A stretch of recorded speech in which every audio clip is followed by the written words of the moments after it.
What's up, everybody? This is CJ, aka the Lone Wolf, coming to you here from the Wolf's Cave. This is a bit earlier than I usually do. This is the Sunday edition, a few hours after the CFP rankings officially came out for the college football playoffs that will happen in 2 weeks. Now, for the most part, I was pretty happy, including James Madison getting in. I had them as my college football playoff picks back in August. Um, but there was a few surprising teams that ended up making into the playoffs after they weren't originally projected back in August, July, probably even further than that. But this is a pretty intriguing setup, a few intriguing matchups, and a few intriguing scenarios. I'm not going to talk about this until probably early on this week or probably next week when the matchups get closer. However, though, a very interesting team at number 9 happened to make it into the postseason, and I'm unfortunately not happy about that. So, I was not particularly happy about it. I kind of figured they would have dropped out after that bad loss against Georgia. Well, bad loss as in they didn't perform well, and I figured their third loss, it weighs heavily on how it plays out in their Florida State loss in week 1 and then losing to an Oklahoma team that was kind of offensively inept, which they're actually facing in 2 weeks. And then, losing to Georgia in a fashion that they did, but um, wasn't happy about it. Thought it was kind of BS. I'm still holding on to the branding. No matter what anybody says, they can have their own opinions or something. I feel like brand played a part in it. Nick Saban may have had a hand in it. Who knows what has happened? But you know, um, I will explain that in a moment. Just kind of have a better understanding of act for what actually happened. Um, but there was a good amount of people that were pretty upset that Alabama got in, which is understandable. Notre Dame happened to be left out um, over Miami getting in, but at the end of the day, head to head mattered. But again, I will explain that in a moment. But yeah, it is what it is. The rankings are subjective. It could be whatever it wants to be. An interesting thing, Virginia didn't get in. Thank you, dude. We needed chaos if we got our chaos and we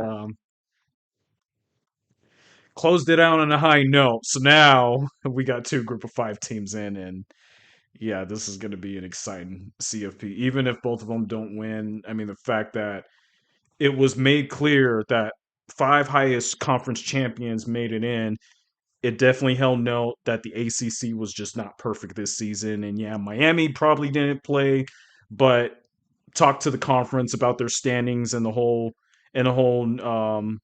thing, and explain to Miami why they need to not lose to teams like Louisville at home and SMU in November. So it is what it is. So let's get into this. The teams that qualified for the postseason.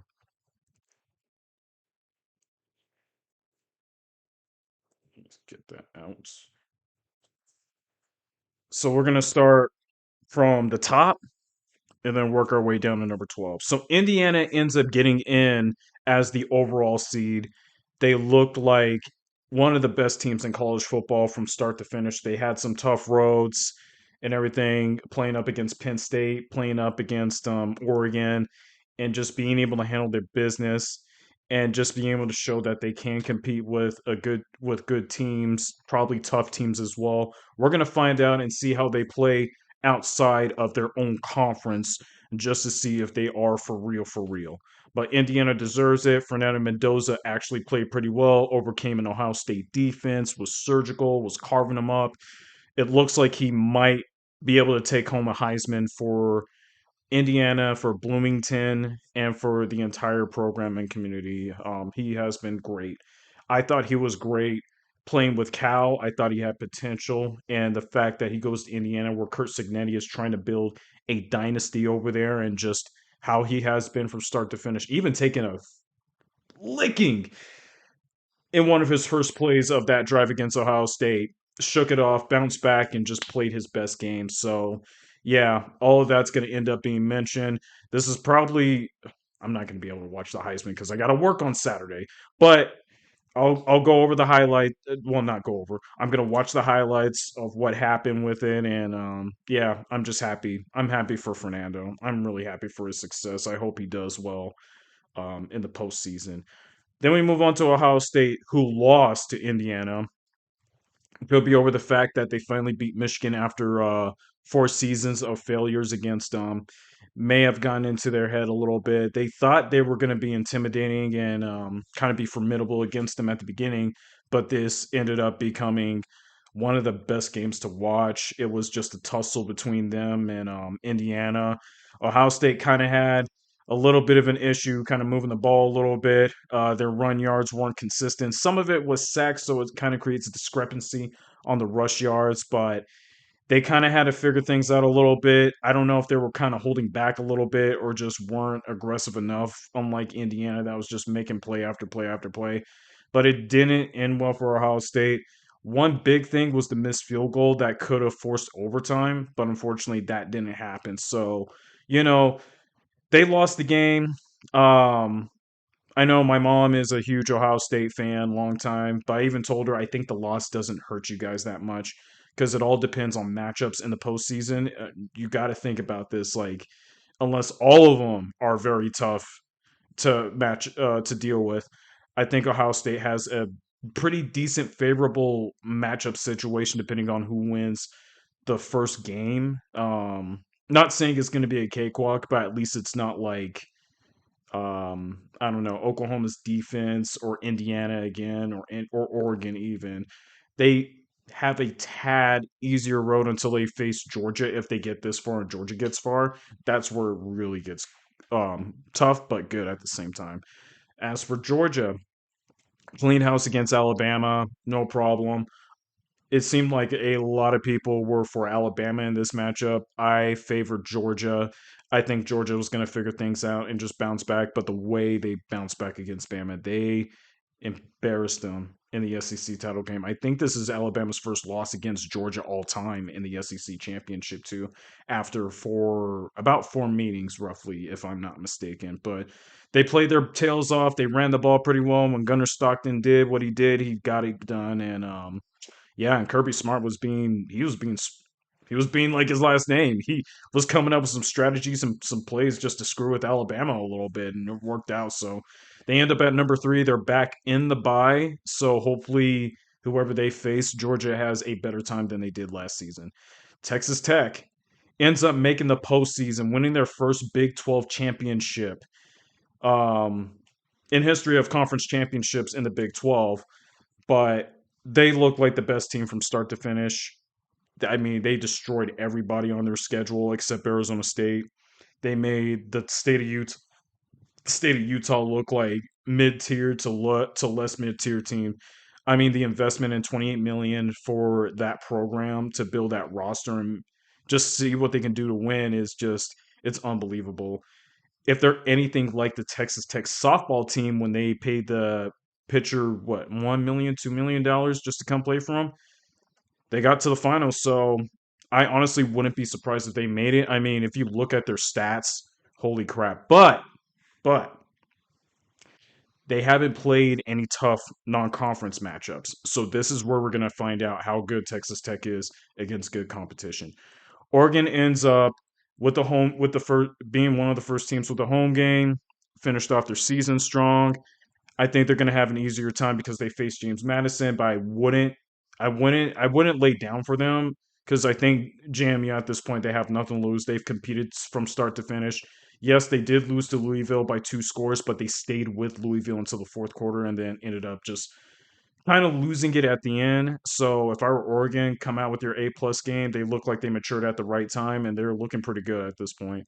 Ole Miss still stands at 6, no matter with Lane Kiffin being gone. They got a good, talented roster. I really haven't heard if anybody out of that roster transferred. I would not because you're in the college football playoffs, so you might as well just close it out on a strong note, whether you win or lose. And not only that, Um, I don't know what to say about this rematch against Tulane. They destroyed Tulane earlier this season. I don't know how Tulane's going to be. I think Tulane wants this vengeance and they want this rematch against Ole Miss. I don't know how much of a difference it's going to make, but it all comes down to Ole Miss psychologically when they come out to play. How does this affect them without Lane Kiffin?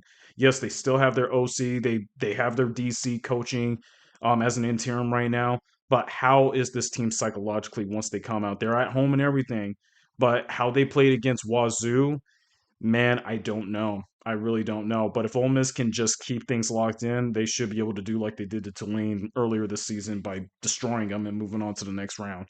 Texas A&M, this close to getting the bye. Well, if anything, this close to getting into the SEC title game. Maybe still maintain a bye depending on what happens with Georgia um, in that matchup, or Alabama, if I should say, in that matchup. But it didn't happen. They lost to Texas. That's how their season ends. Hopefully, they take what they learned from that Texas game and maybe bounce back.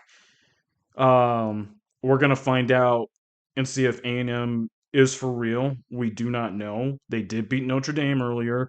They adapted pretty well to any situation they played up against. But again, how they finished against Texas, it leaves a lot to desire. And their matchup against Miami, Miami knows the conference championship is at, well, not the conference championship, but the national title game is in Miami, and they feel really motivated to trying to get there. They got the roster to do it too. Oklahoma, Boomer Sooner, is in the college football playoffs, and there was some lingering questions on if they deserved to be in.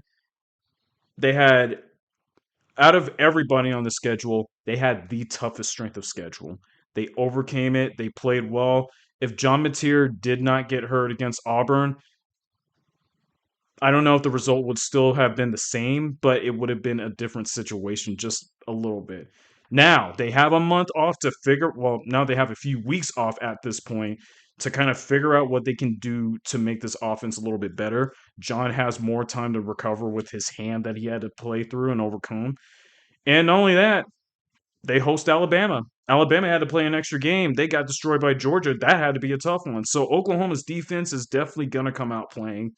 Hopefully, the offense can show just enough that they can do something. If they can just get the run game going, outside of John Mateer, if they can just get the run game going, I'm not trying to be biased or anything, but with how good this defense is, decent play on offense makes them a dark horse. Alabama hasn't really been consistent all season. Yes, they took care of four straight ranked teams throughout their schedule, but they lost to Florida State. And then they bounced back. They took care of things against Georgia. They took down Tennessee, Mizzou, Vanderbilt, and the whole entire middle of the thing. But then they end up losing that Oklahoma that had an inept offense, and they just did not look great. They honestly did not look great consistently. It kind of dwindled down to making it a Ty Simpson team than it was a Ty Simpson offense and a decently good Alabama defense. And I'm saying decently good because they do not look like the Alabama defense that I've watched a few years back.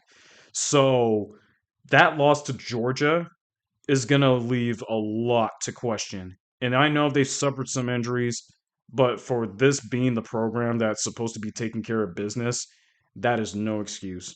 So now they got to face Oklahoma for the third time in 2 seasons. They're we have no idea how that's going to play out. For all I know, they're probably going to be favored against Oklahoma. That's fine with me. I'd rather be the underdog because that gives Oklahoma a lot to be motivated by. But if they get some, but they got to figure out the run game. I would highly suggest getting Daniel Hill a little bit more involved. And if they can get one of their running backs back, that might help them a little bit because Daniel Hill is not a receiving back. He is a traditional running back like Derrick Henry, like Trent Richardson, like Josh Jacobs, those types of running backs that they had in the past that made him pretty successful. And Hill's pretty damn big, so they got to figure out something to make things work. Otherwise, I mean, 2 years ago, 24-3, just letting you know. Miami, with a stroke of luck and to avoid the chaos, Miami found their way in. They beat Notre Dame in a tiebreaker just to get in, which is understandable. This was a huge debate. This was a huge conversation.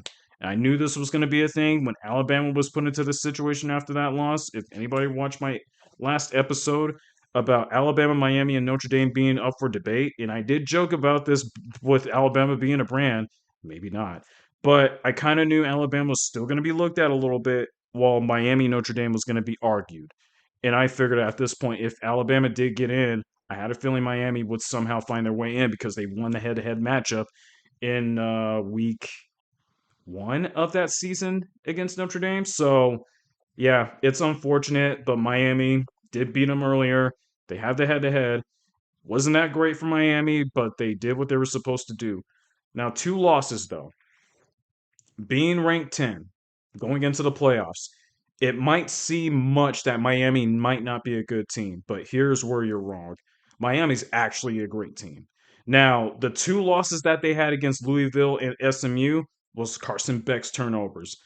And I think Georgia had a point of pretty much just moving on from him and just sticking with Gunnar Stockton. The fact that Carson Beck makes mistakes at times, it hurts that team. It hurt Georgia a little bit. And some consistencies, they were still winning, but it hurt Georgia a little bit. When it came to Miami, he was good. I mean, coming off his injury, maybe he was still recovering. Maybe, I don't know. But he just did not look right against Louisville making these mistakes or SMU. So that's where the 2 losses came from. But they're lucky enough to get in because they got a great defense and their offense is pretty damn stacked. And if you haven't seen that freshman receiver Malachi Tony, watch him. He is a dog, man. He is amazing. So with that matchup against Texas A&M, which is a rematch, this is going to be good. I'll explain. Like I hope this week I can explain the matchups much more in detail. But yeah, we move on to the highest group of five conference champion, which is Tulane. They end up at 11. They face Ole Miss in a rematch. Now, Tulane, I didn't know what to make of it with them when they lost Darian Mensah. They were going to go with Brendan Sullivan, who transferred from Northwestern. But once Jake Retzloff came in, the Jewish cannon from BYU, because he was on his way to a suspension with that program because he broke the honor code and everything. He ended up at Tulane. I think Tulane got the guy they needed. I didn't know if they were going to make the CFP, but I had hope if he played like he did at BYU, there is hope. And man, they took care of business. They had some ugly roads in those 2 games that they lost, but they overcame it. They closed it out, and they outplayed North Texas. And I'm telling you this, man. When Jake Retzloff's on the field, this offense looks pretty damn dangerous. But they need help from their defense, which has looked good in moments and has looked bad in moments. Against Ole Miss, we do not know how this rematch is going to go. It might have the same result, as I explained before, but it's up to Tulane to try to play A-plus football than they did earlier this season.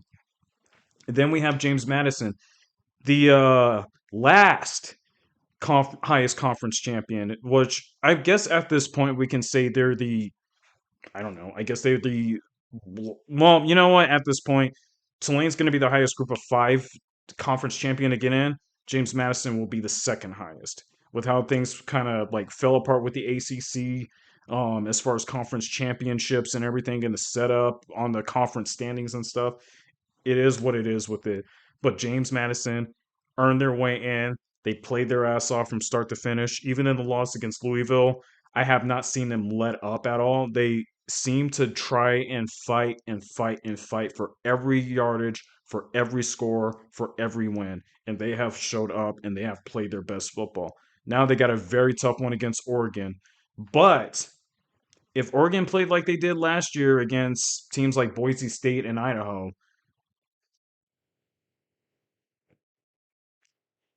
this might be one of those games to where they're playing as the Cinderella. This is going to be this would make a very interesting college football playoff, and we might have a little bit more chaos. But yeah, for the teams that were left out, we know about BYU. They got wrecked by Texas Tech. This was their only chance to win and get in. Unfortunately, it didn't happen. And then there's Notre Dame. Very shocked, very upset. It looked like they had hope of getting in if BYU and Alabama lost. But once Alabama was announced they were going to be in as the ninth seed, that really hurt them and Miami, but it hurt Notre Dame much more. Now, this is where I was upset about this, but it was understandable. The committee said that they'll evaluate on all conference championships, right? Whoever wins the conference championship, have a high likely chance of getting into the college football playoff. It all depends, though. It all depends on the conferences, which is usually the Big Ten, the SEC, and then the Big 12, ACC, all that. Then a group of five team, depending on the standings and the finishes and all that stuff. So when they said, despite Alabama's performance against Georgia, they still got in, and it was really hard for me to pick up on. Their resume does hold up, but their performance doesn't. However, though, with that third loss, that kind of really made me question if they deserve to get in.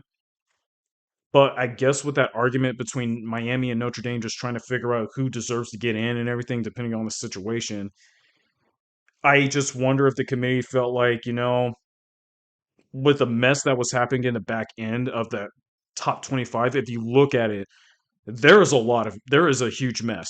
It is a huge mess to an extent. Like it could have been BYU in this situation because they only had two losses. They played a conference championship game. There's Texas with the three losses, but they did beat three top 10 teams, even though they do have that Florida loss that's still hanging over their head. And then there's Vanderbilt, but they couldn't beat the top teams that they should have beaten. And then you have Utah that ended up, losing to Texas Tech and BYU, so that pretty much anchored it down even further. But it was just such a mess just trying to figure it out. So I can see to an understanding that I guess Alabama did stay in because of all of it. And they played an extra game over Miami and Notre Dame, which they didn't. And for Notre Dame being out, I feel like the committee just wasn't being straight up. I felt like they punished Notre Dame despite losing to Texas A&M, Miami, and then making a run and closing out their schedule the way they did more than any other team on that schedule, unless you're talking Ohio State and Indiana. Um, I think they were left out because they are not in a conference and they didn't play a conference championship game, and they have two losses. So that definitely was a long term hindering because they started out 0-2, and I thought they would have been dropped out of the rankings, but they dropped them to 25. So they had to rock climb for the last 10 games of the season and just hold out hope that they can get some sort of miraculous way to get into the playoffs. And unfortunately, it didn't happen. So, I mean, it's really hard. It's really hard. It's really hard to say that Notre Dame deserves to get in, which, in my opinion, I think they deserve to get in. If anything, if I put them next to Alabama, they actually have a chance to beat Alabama if I were to be straight up. But unfortunately, it's just not the situation because of the head to head against Miami, which they lost to. So I don't know.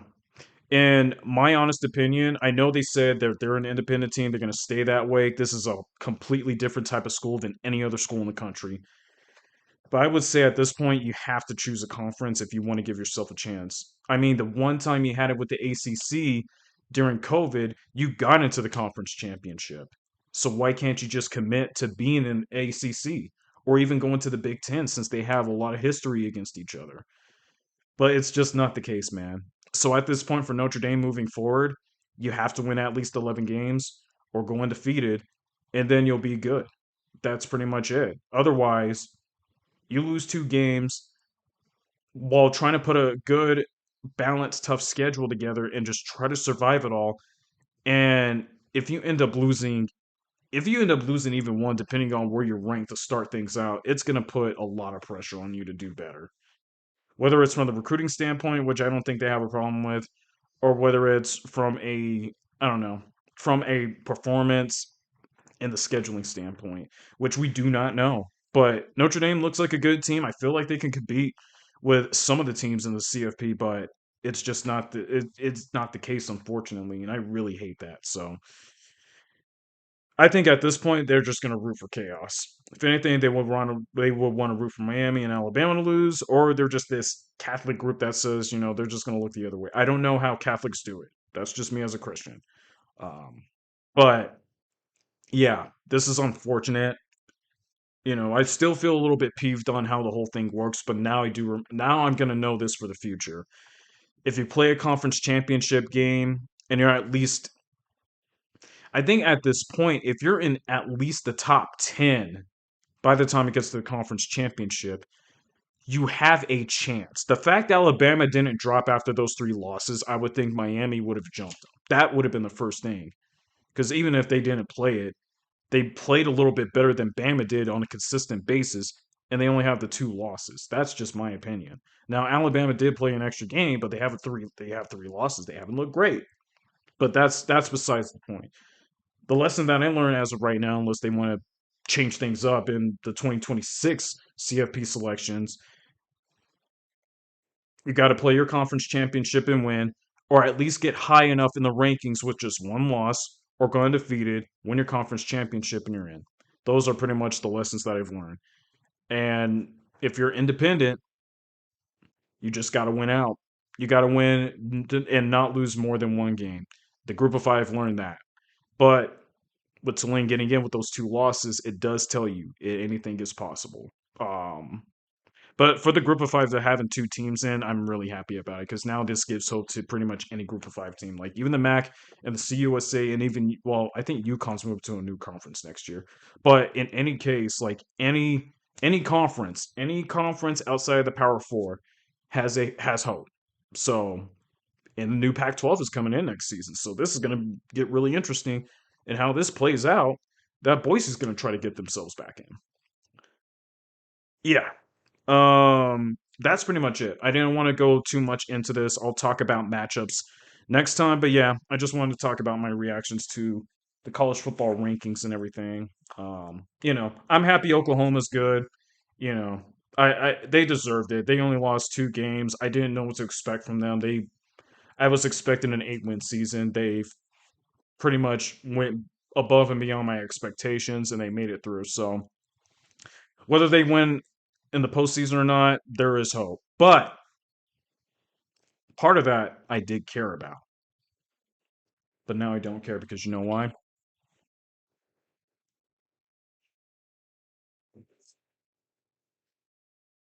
We're coming to finish the job, Alabama. We're going to make Notre Dame proud. We are coming to finish the job, and we're going to make sure you pay for it, like right here, because at this point, you do not deserve to be in my opinion. So you better hope, our offense isn't figured out, because if they are,